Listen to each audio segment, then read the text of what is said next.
we go. Intermolecular forces of attraction. Got that little tangent there. All right, there's 4 types. The weakest is dispersion.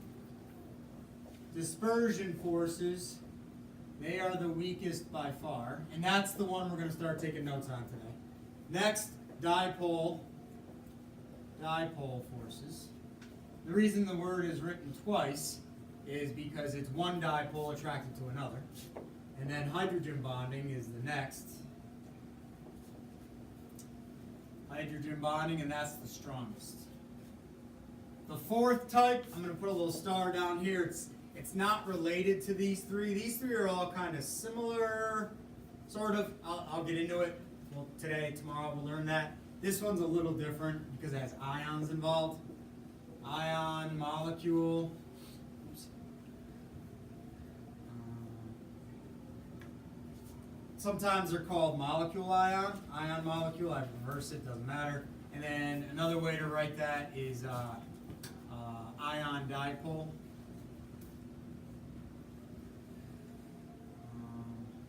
Yeah, it's another way to write it. Sorry, it's missing.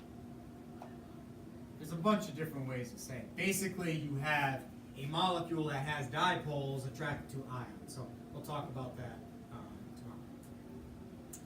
tomorrow. So what do we need to know today? Just kind of roughly know the names of all of them and understand hydrogen bonding is the strongest. And that's what you saw back there with the water. If you can remember that today, you're in good place. We're going to learn right now.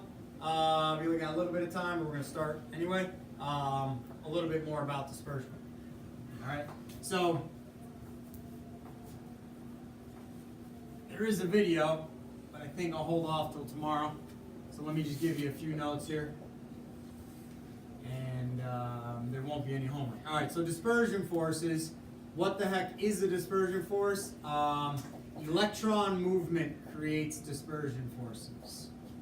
Electron movement creates dispersion forces.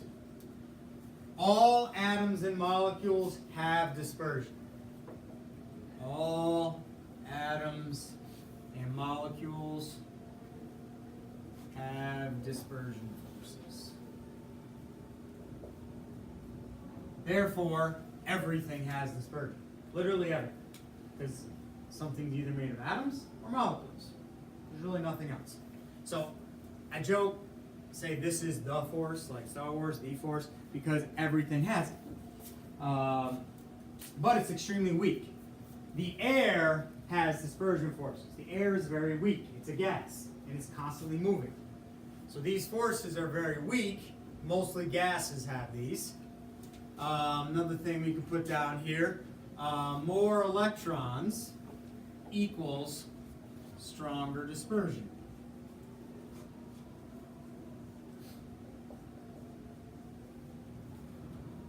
So if something has 1 electron, like hydrogen, or xenon has 54 electrons, xenon is going to have stronger dispersion forces. It's still weak, but it's comparative, right? So hydrogen gas compared to xenon gas, xenon's way stronger. How do we know? More electrons. Why does that make it stronger? Because it has more electrons moving around. So if you have more electrons moving around, you have more dispersion forces. We'll pick up with this tomorrow, obviously, because I'm out of time.